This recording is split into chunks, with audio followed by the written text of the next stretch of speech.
On my birthday, I got a text from my son. We're busy with Emma's family. Let's celebrate yours next year. People often ask, how could a mother quietly walk away from the very home she built with her youth? I didn't walk away. I just couldn't stay. Not in a place where my presence had started to feel like a burden. My name is Evelyn, 72, widow. I live in a small coastal town in Maine with my son Derek, his wife Elise, and my granddaughter Emma. For years I got used to making dinners no one touched, storing cakes in the fridge no one asked about, teaching Emma to be honest and kind, only to be told I was outdated. Elise wanted Emma to stand out, win scholarships, make her mark. All I wanted was for her to be herself. But in that house, my words were often drowned out by the sound of a door shutting. If you've ever felt yourself slowly fading from your own family, leave a comment below. Maybe you're not the only one. This isn't just the story of a mother quietly leaving the home she once protected with everything she had. It's about something deeper. What made her choose to disappear on Christmas, and why that choice changed the family forever. The story I'm about to tell is real. It's the journey of how I stepped out of the house they called home to finally return to myself. And it all began on what seemed like any other day, my birthday. On my birthday, the only message I got said, "We're with Emma at her friend's. Rain check for next year." Okay. I set the phone down on the wooden table. No bang. Just a slow, quiet breath. The cinnamon apple pie had just cooled. The crust had cracked slightly at the edges, but the scent was still warm, still sweet. I'd planned to place it on the table alongside the red linen I'd ironed that morning. Red bricks under old wood, soft yellow light overhead, a glass jar with a few sprigs of juniper. I'd imagined a simple dinner. A few familiar faces, a few kind words. I didn't ask for much, but that hope was undone by a message with fewer than 20 words. I didn't reply, didn't delete it either.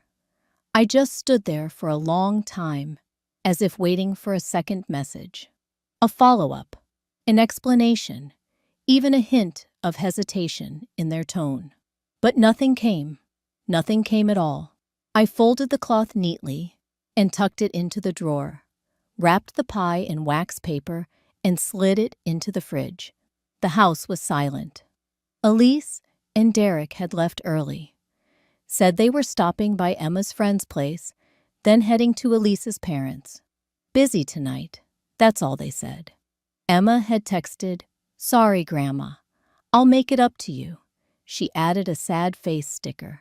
A sticker. I didn't blame her. She's 17, caught between a quiet grandmother and a controlling mother. At least she tried. That was enough. I put on my coat, each movement slow, deliberate, as if my body needed time to accept that there was nothing left to wait for. The wind hissed outside the door. I pulled my collar up and stepped into the street. Snow dusted the town, like powdered salt, clinging to car rooftops. People were already hanging Christmas lights, red and gold, twinkling in white window frames, small pine trees, still wrapped in plastic netting. No one laughed loudly, but the air felt warm, the kind of warmth that comes from having someone to go home to. I wasn't going far, just to the cafe near the library. Claire owns it. She was in my English class, back in school. She always remembers my birthday. Every year, one free decaf. A quiet, happy birthday, Ev. She didn't ask why I was alone. Just poured the coffee, added a slice of pecan loaf. Homemade, she said. I nodded. My table looked out to the street. A little boy was hopping over a puddle, holding a donut sugar smeared across his cheeks. His grandmother called after him, "Don't run too far," worried but happy. I sipped the coffee, my hand stiff. my eyes not as sharp as they used to be.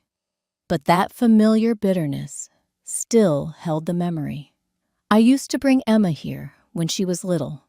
We'd sit at this very table. She loved the cinnamon rolls, always asked for extra syrup. Later, Elise put a stop to it, said sweets were bad for kids, said this cafe wasn't the place for children. So I stopped. I didn't push. I came home just before 6. The sky had gone gray. A dim band of light stretched across the kitchen table through the window. I didn't turn on the light. My shadow fell against the kitchen wall, old and still. The cinnamon scent was fading. I opened the fridge, took the pie out, placed it on the table, and stared at it for a while. Not out of hunger, just habit. Something solid to look at, so I wouldn't have to look at myself. I reached for the plastic cake box, lifted the lid, thought about writing Emma's name on a note, then hesitated. My hands were shaking not from age, but because I wasn't sure the pie would ever be opened. I put it back, then went up to the attic.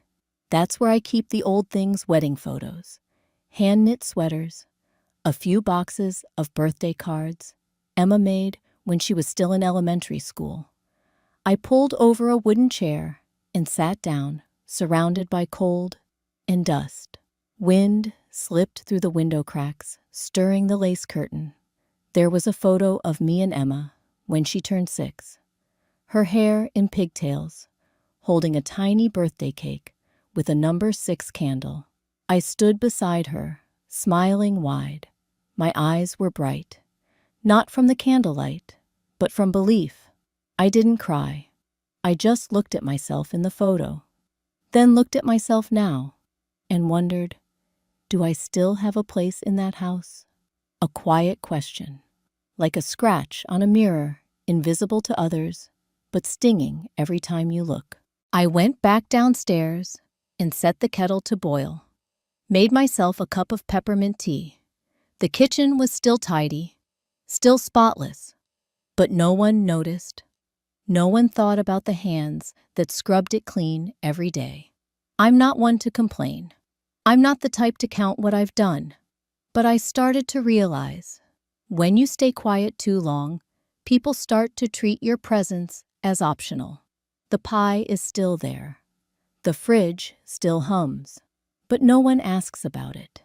And for the first time in my life, I asked myself, if I disappeared, would anyone even notice? She didn't yell at me. Elise never had to. All she needed to do was close the door every time I tried to talk to Emma. The hallway downstairs no longer echoed with small footsteps in the afternoon. I still brewed tea and poured 2 cups, like always. The only difference now, no one touched the other cup. The pie was still in the fridge. I didn't open it anymore. This morning, I found a note Elise had left on the table. Emma needs her own space. Please understand. The handwriting was neat in black ink. No birthday wish. No signature. Just a few lines, like a receipt, clear, emotionless. I still wiped the kitchen counters. Still folded the napkins. The red one, with lace trim, same one I used for Emma's 6th birthday. That year, she smeared frosting all over my face and laughed so hard it echoed. Now the table is still clean, but the seat across from me is empty. One time I walked into Emma's room. Just wanted to ask if she wanted baked ziti for dinner. Elise was there. She stood up and gently closed the door. Didn't say a word. Polite, measured, but enough for me to understand there was no place for me there anymore. I had tried to believe I was still a part of this house, even a small part. A shadow by the stove. A pair of hands that quietly did the laundry. But Elise, she didn't attack head-on. She cleared the space around me, softly, deliberately. And Derek, he stayed the same. Avoidant. A pat on the shoulder every now and then, as if that was enough to call it understanding. That afternoon, I brought up the laundry, and happened to spot an envelope tucked between Emma's notebooks. Handwritten. Curious, I opened it. It was a letter to a creative writing camp, New Hampshire address. Emma had written, "I'm not good at piano. I want to write scripts. I haven't told my mom. My grandma says, do what you love." I sat down on the bed. I didn't know if she'd sent it yet, but the stamp was still unused, and the letter was hidden. That night, I didn't cook anything. Elise had guests from work. They opened white wine, baked seafood, cheese salad. The smell of grilled oysters crept up the stairs, clinging to the curtains and the tablecloth I had just washed. I stayed in my room. No one called for me. I heard Emma excuse herself to go upstairs. A chair scraped softly. A door closed. Silence. I sat there with the letter on my lap, picked up a pen, and wrote a few lines to my granddaughter. "I once dreamed of becoming a nurse. But your grandfather said, 'We don't need another caretaker. Just take care of the kids.' I didn't blame him. But to this day, I wonder, if I hadn't given up back then, would life have turned out differently, Emma? If you still want to write, then write." I wasn't sure if I should give it to her. I placed the note in a plain white envelope. No name on it. The next morning, I slid it under her toast tray, like a note tucked beneath a plate. But Elise came down first. She cleared the tray, poured the orange juice, and no one mentioned the letter. I returned to my room and stood by the window. Outside, the wind was pulling the last few leaves off the trees by the porch. In the distance, I heard the school bus horn. Emma stepped out wearing headphones, a thick coat. She didn't look back. I wanted to run to her, to say something, to take her hand, or at least fix her collar. But I couldn't move. Something held me back, a quiet chain between me and the doorway. I didn't speak, didn't tap on the glass. I just stood there until Emma's shape blurred behind the bus window. That afternoon, I heard her whispering in her room. A video call. "Where's your grandma? She's busy." Her voice wavered. The friend on the other end laughed. "But she tells the best ghost stories." "Go get her," I heard. Emma go silent, then quietly say, "She doesn't live here anymore." I didn't go in. I turned away. I knew she didn't mean it that way, but she'd learned how to choose her words carefully. Elise had taught her well. That night, I thought about going to Emma's room, just to say I'm still here. But when I reached the door, the soft yellow light spilled through the crack. Emma's eyes were swollen. She lay curled up, holding the wooden box, the one where I kept her grandfather's letters. The lid was slightly open, but I didn't knock.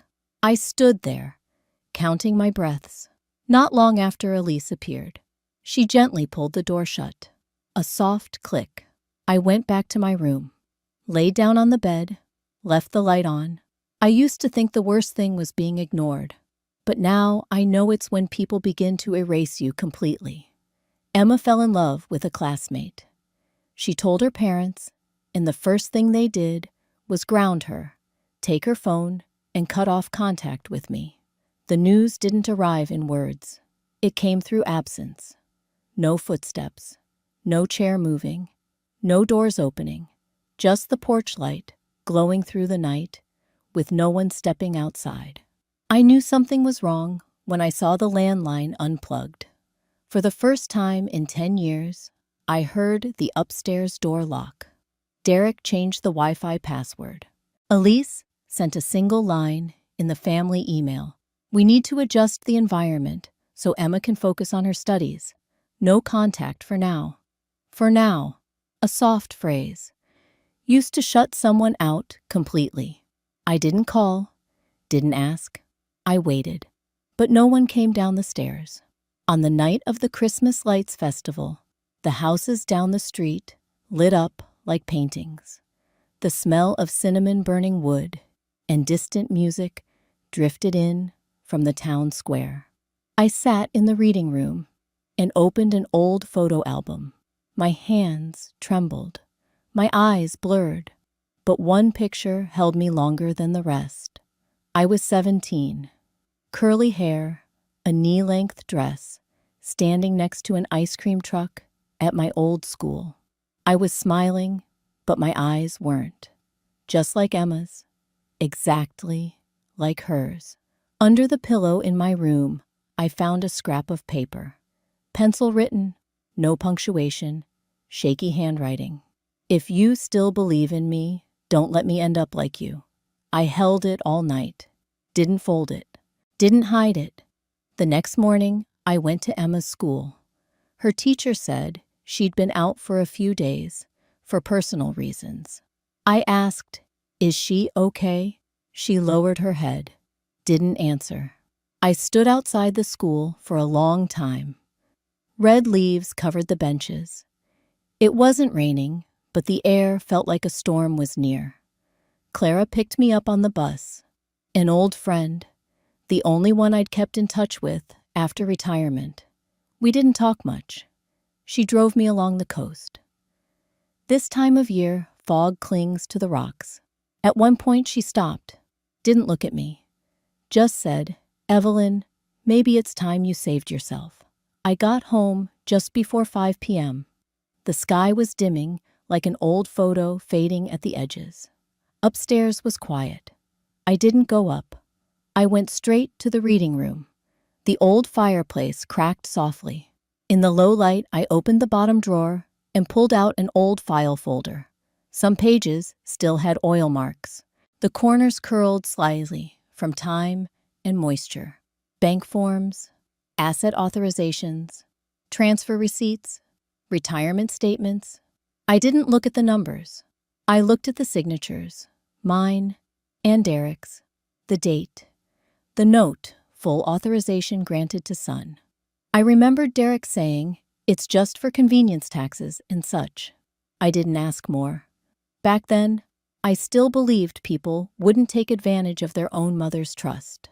I sat at the dining table and took scissors to each page, not to destroy them, but to sort them by date, by order, as if to say, "This has gone on long enough." I reprinted every form, recovered old accounts, changed passwords. I didn't know all the steps, but I found tutorials. I took notes, learned slowly, but carefully.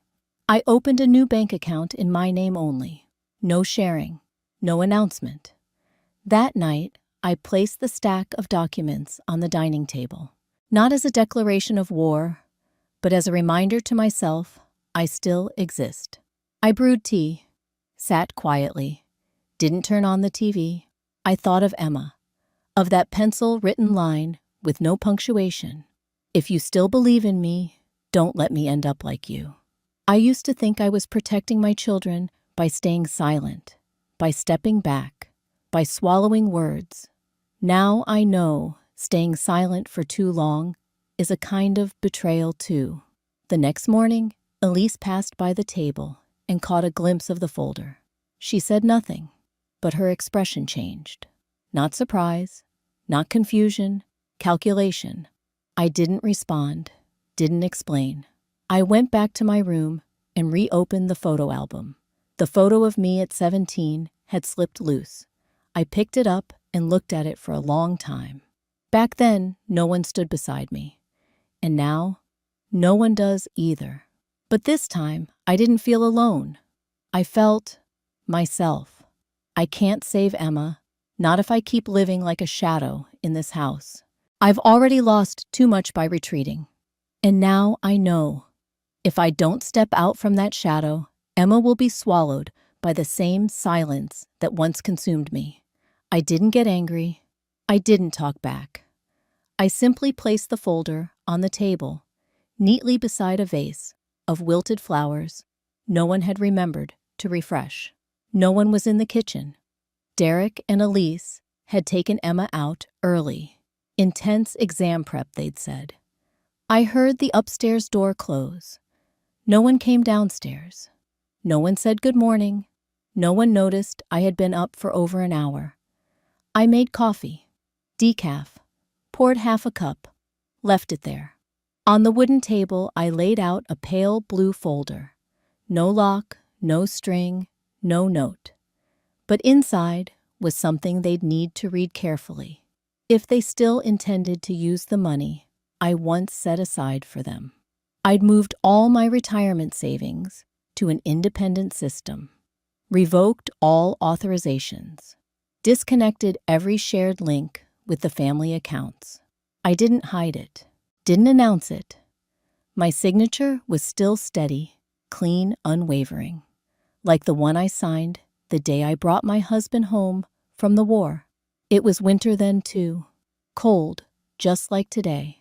I sat down and wrote a letter to Emma. Thick ivory paper, a snowflake embossed in the corner. I'd bought it last year for Christmas cards that no one remembered to ask if I ever received. I used a violet ink pen. Short sentences, no advice, no instructions. Just, this: I'm not leaving you. I just don't want Emma to grow up carrying the same regrets I did. I folded the letter, placed it in an envelope, unsealed, left it beside the photo album. The bag I took wasn't large. A gray wool coat, a photo of him wrapped in a handkerchief, a small ledger, 2 pairs of socks, a pouch of oat cookies, my ID, some cash, not much, just enough to get somewhere without a name. I left the house just as snow began to touch the front steps. The sidewalk was still dry, but not for long. I locked the door, didn't take the spare key. No one saw me leave. No one asked where I was going. No one knew it was the last time I'd step across that threshold as someone who belonged to that house. Clara waited at the end of the street. She didn't wave, just tapped the steering wheel gently when she saw me. No texts, no explanations. Clara understood the way old friends do. No past needed, no future expected. Just a quiet enough reason for neither of us to ask more. I got into the car. The windows fogged. Our breaths collected in droplets. The engine rolled slowly, turning onto a smaller road. I didn't look back, but when the car paused at the intersection, I glanced at the rearview mirror. The house was still there. No lights on, no curtains drawn. I didn't cry. The bus stop was beside the old ceramic shop. The sun hadn't fully risen, but the shop's window reflected a faint yellow glow. The owner, an old man with long gray hair, always opened by 5 a.m. I once bought a green teapot there, the kind with chipped glaze at the rim. He never remembered my name, but always said, "People who drink tea don't need to rush." I sat on the bench by the stop. The bay wind crept through the collar of my coat. I didn't pull up my scarf.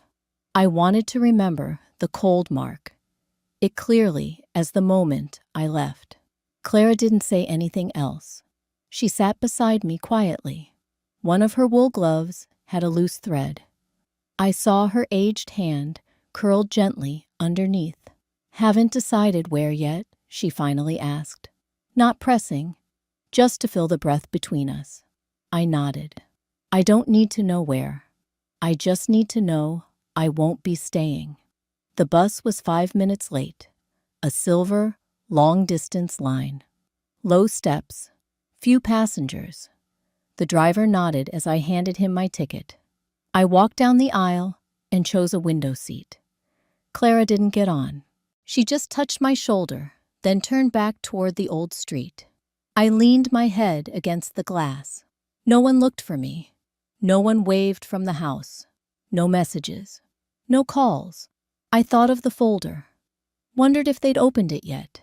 If Elise realized it was a full revocation of access, or if she dismissed it as some quiet rebellion she could reverse with a few calls. I didn't know. And now I didn't care.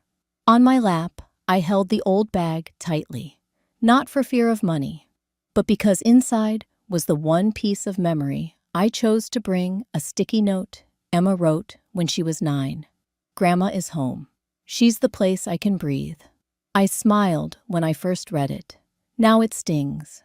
Outside, the lampposts receded one by one.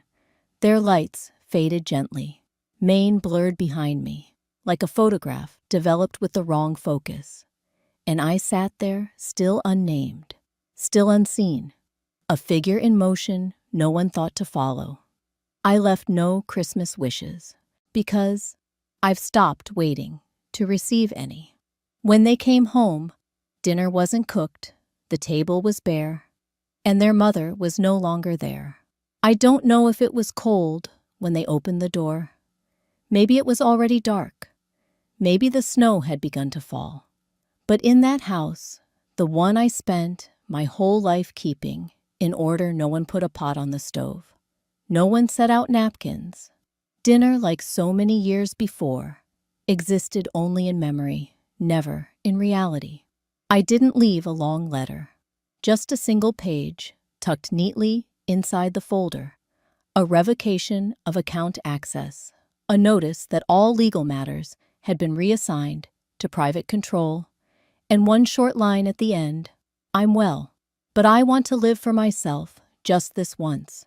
They didn't call right away. Maybe at first they thought I'd stepped out to buy something. But when they opened the fridge empty, no soup, no pie, no scent of anything, that's when something unfamiliar crept in absence. The very thing I used to bring into that house each day, through silence, was now the thing that frightened them most. Derek called Clara 3 times. No answer. Elise stood staring at the wooden kitchen chair, the one I used to sit in almost every day, cup of tea in hand, eyes on the garden. They had told me, "You can sit there, just don't distract Emma." And I'd nodded. Back then, I thought being allowed to sit was enough. This time, Elise said nothing. No sharp words, not even a sigh. Emma came downstairs, music theory notebook still in hand. She didn't ask, "Where's Grandma?" Didn't cry, didn't panic. She just said softly, like a breeze slipping through a cracked door. Did she say anything to me? No one answered. Where I am now, there's not much noise. It's a small wooden house deep in a pine forest. Clara found it back when her husband was still alive. The owner has since passed. His nephew rents it out cheap, no questions, no paperwork, just quiet. Clara brought a few things: whole grain bread, homemade jam, a hand-drawn map of local bookstores. She didn't ask why I left, just said, "If you want, I can leave you the spare key." I nodded. In my bag was a photo of my husband, back when he worked at the lighthouse, and a smaller photo, me and Emma, from a state park camping trip. My hair a mess, her shirt stained with ice cream. Both of us laughing until our faces wrinkled. I taped that photo onto a card, wrote one line on the back, "If one day no one is stopping, you come find me." I sent it just to Emma. No other words. Elise found the envelope first. Probably because Emma's name was handwritten in my handwriting, this time steady. Derek opened the larger letter. When he got to the final line, I could picture his hand freezing, then slamming it on the table. He had never read his mother's letters carefully, but now he had to. In the letter, I didn't accuse, didn't scold. I just listed 1. Bank accounts are no longer linked to the family. 2. All legal decisions are now protected under personal counsel. Any disputes will go through my lawyer. 3. I'm not coming back, Elise shouted. So that's it. She's cutting us off. Just like that, no one responded. Emma stood still holding the card. Read the words on the back of the photo, then folded it, tucked it into her coat pocket. That night, no one cooked. Derek rummaged the cupboard, pulled out a can of soup. But the gas had been turned off.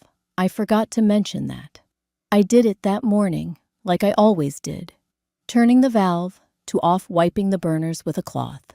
Same routine as ever. Elise opened the fridge. Nothing but a little milk and an old container of apples. Cold air and silence. The house hadn't changed. But without me in it, everything felt hollow. They asked Clara where I was, but she just shrugged. She's gone. Gone to live. And I used to be the one waiting at the dinner table. Now I'm the only one invited by myself. For the first time in years, I turned on the radio without lowering the volume out of fear of disturbing anyone. The music played just loud enough, not overpowering, not whispering. White Christmas. Still the old version, the familiar voice, the slight tremble in the chorus. Elise used to frown at it. She would say, "That song's too old. Emma needs quiet to study." I used to turn it off, automatically, like switching off a light when leaving the room. But today, I am no longer in that house. This kitchen now belongs to me, fully.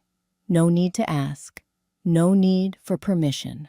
I poured tea, cinnamon and honey. The scent spread slowly, like snow, brushing against the wooden window frame. Outside, the sky was pale white, the pine forest blurred in soft fog. Inside, yellow lamplight and the quiet crackle of the fire. No one coming, no one leaving. I hung a woolen stocking above the heater, an old one. Emma had started knitting it one year, then forgotten about it. I washed it, let it dry on the windowsill, folded the cuff neatly. Inside, I placed a few red-wrapped candies, the kind she once begged for at a Christmas market when she was small. Just placed them there, not waiting. I picked up a picture frame, a photo of the two of us under the oak tree that year, and placed it beside a new wooden frame. Simple. No decoration. Inside, there's nothing. Just space. If she ever comes, she can write the first letter herself. I turned on the heater. It clanked for a moment, then settled. The wind howled through the doorframe, but not hard enough to make me cold. I used to think that being alone on Christmas was something to fear. But I've learned what's worse, being surrounded by people who no longer see you. I didn't turn on the porch light. Not out of anger. Not to make anyone feel sorry. Just because, for the first time in years, I wasn't waiting for anyone to come home. The pie I reheated from yesterday had a tougher crust, but the apple cinnamon filling still smelled sweet. I cut a small slice, placed it on a cracked ceramic plate. Didn't rush to eat, just left it there across from my teacup, as if I were still sharing dinner with someone, but this time it was with myself. I made one phone call, didn't talk long. I said, "I'm okay. Don't come looking. But if Emma ever needs, the door is open." Then I hung up. No waiting for a reply. No need for anyone to agree with my choice anymore. Outside, the snow kept falling. I pulled the curtains and sat near the window. In my hands was the old photo, me at 17. Braids in my hair, eyes steady. Emma once asked me, "Grandma, did you ever do what you really wanted?" I had only smiled. Now I know the answer. I didn't win anything, didn't take back what was lost. I simply chose to stop needing permission, to live for myself. Slow, but certain. Quiet, but true. I used to believe that sacrifice was love. But now I understand, if you don't learn to value yourself, even the ones you love can turn away. For the first time in years, I no longer set a place at the table for anyone else. Just one cup, one slice of cake, and a quiet that feels just right. Not because I'm lonely, but because I no longer feel unnecessary. Some people spend their whole lives giving, but forget one simple truth: if you don't learn to value yourself, even love can grow cold. Like an old sweater that once kept the whole family warm through winter. then tucked away in a drawer, unthanked, once no one feels cold anymore. If you've ever stayed quiet, so you wouldn't disturb anyone, if you've ever stepped back, so someone else could move forward, maybe today is the time to ask, do I still have space in my own life? And if this story touches something in you, share it with someone else who might also be searching for their voice again.